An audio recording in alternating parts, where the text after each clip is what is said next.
guys, it's Sarah, and today we are going to do one of my favorite tags. I do it every summer, and that is the mid-year book freakout tag. Now, the original creator, I don't believe makes videos anymore, and I don't believe their channel is up anymore, so I can't link the original, but I do this every year. This is like my third or fourth year, I think, doing this tag, and I love it. It's a good kind of check-in for my reading, how I think it's going, makes me reflect on the books I've read so far, and I really like it. So we're going to do that today.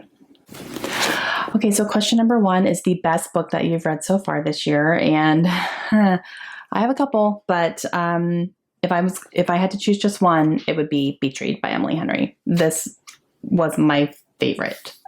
This is an adult contemporary romance book. Follows two authors who are in slumps. They decide over the summer that they are going to write in each other's genre to kind of get out of that slump, and a relationship builds from there. And it is fantastic. I've raved about this book, so I know you've heard about it. And you probably heard me gush about it, but I absolutely loved it. I actually read this on my Kindle because I got it as an e-arc from the publisher, but I ordered my own copy as soon as I was finished because I knew I had to have it on my shelves, and I knew that it would be one that I reread at some point in my life. I know I will. I loved it. Like, to me, this was almost perfection. Question number two is the best sequel that you have read so far this year, and that is Empire Storms by Sarah J. Maas. This is book number 5 in the, five in the Throne of Glass series by Sarah J. Maas. This book almost put me like in a book hangover. I finished this book and I could not think about anything else. Like, it was just, I was obsessed with it. I loved it. So much happens in this book. It was just like nonstop. I loved it. I loved where the characters are going. I loved what's happening. I don't know. And I can't tell you anything because it's book number 5 in a series. And if you haven't read it, but I loved this one. And it might be my favorite in the series so far, is what I'm thinking.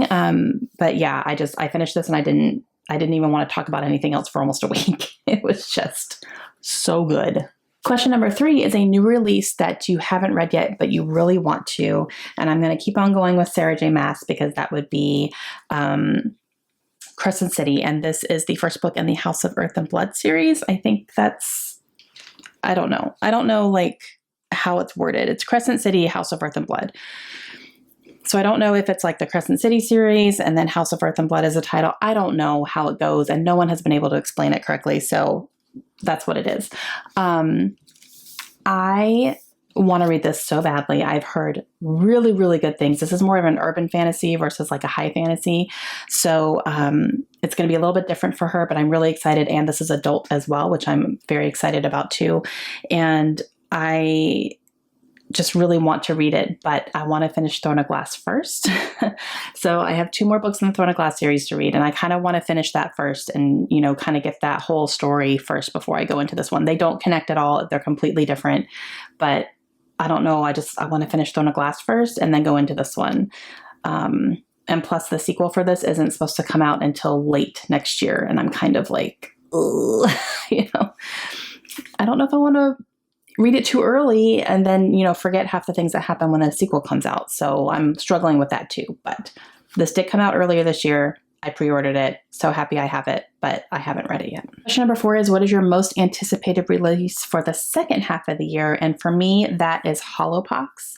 And this is by Jessica Townsend. This is book number 3 in the Nevermore series, which is a middle grade series that I've been reading and absolutely loving. And this one was supposed to come out in March and it got pushed back a couple times, I think. And now I believe it's coming out in September, I think is I'll link it, or I'll put it down here. I'll look it up as I'm editing and put it in here when the actual release date is. But this is one I've pre-ordered. I had it pre-ordered last year. As soon as it was available for pre-order, I put it on my pre-order because I love this series. It's so much fun. It's, again, a middle grade and it's fantastic and I love it. And I cannot wait for the 3rd installation. Question number 5 is, what has been your biggest disappointment this year?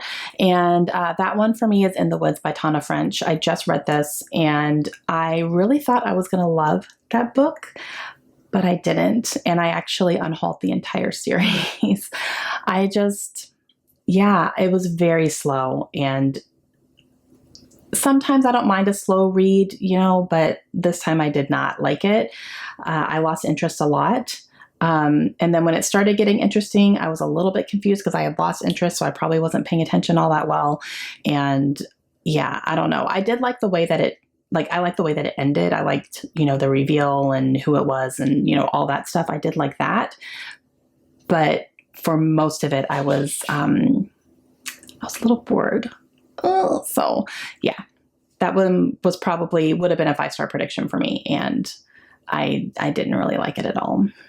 Question number 6 is, what has been your biggest surprise this year? And that would be Tessa Dare. Tessa Dare is a big surprise. She writes historical romances. I guess you could call them Regency romances, if you will.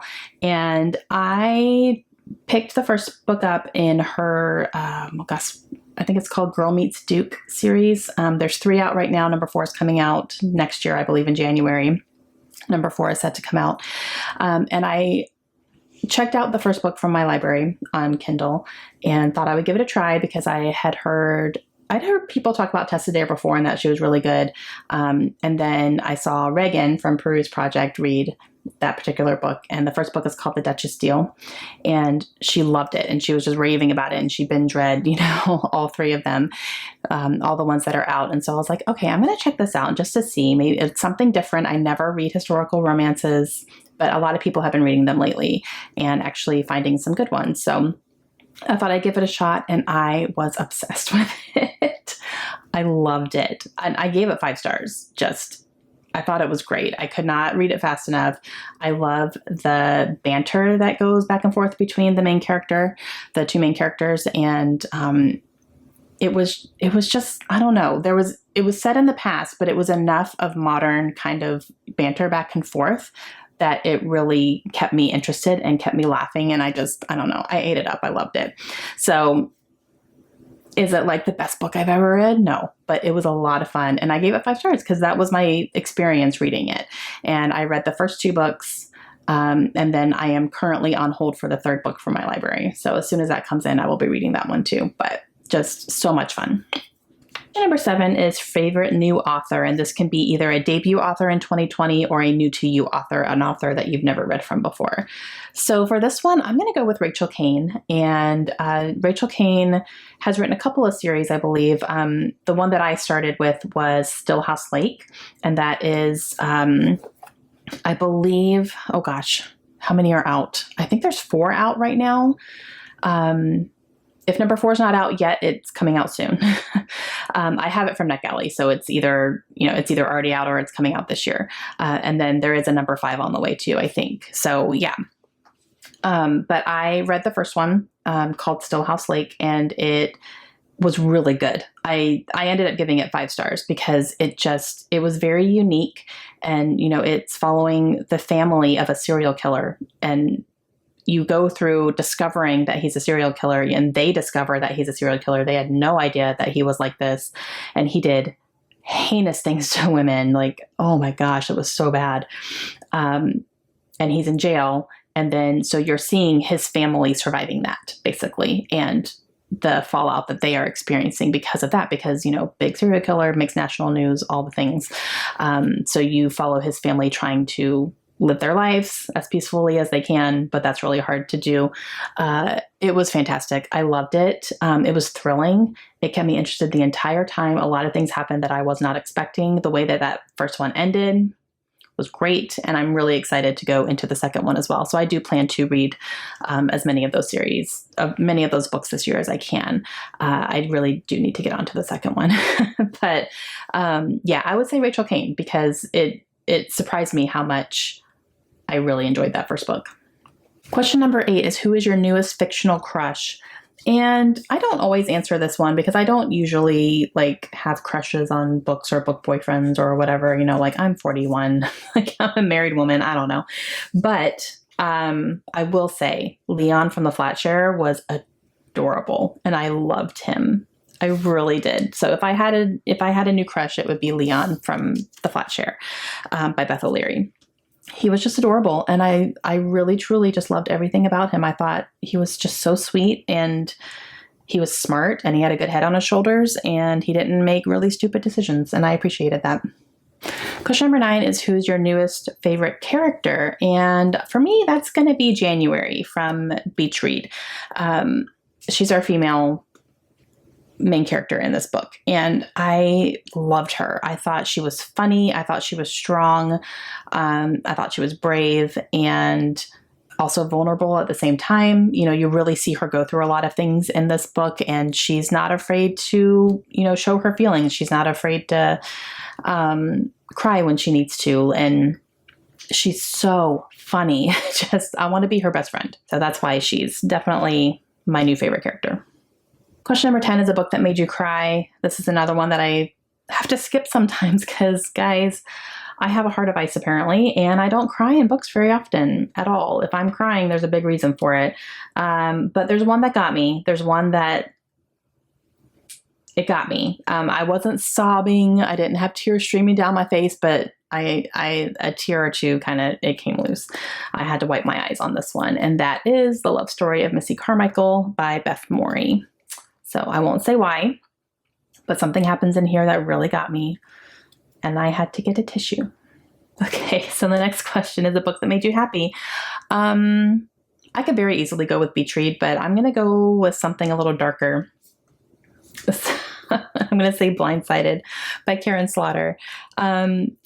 This book made me happy, and here's why. Because I love Karen Slaughter. She's one of my favorite authors, and this book made me happy because this is the beginning of one of her series, and she has two kind of detective series, and they end up merging kind of in the middle. So I'm starting with the first one, which is Grant County, and then this one is going to merge with another one, and then you kind of go from there, and then these characters are together. So I'm starting from the beginning, and this made me happy because I loved it, and I was really happy about that. I was a little afraid going back to some of her older work and that I wasn't going to like it as much as some of her newer stuff that I've read, because I've read all of her new stuff, and I was afraid going back that I wouldn't enjoy it as much, but I did. This was a huge just a happy moment for me because I loved it just as much.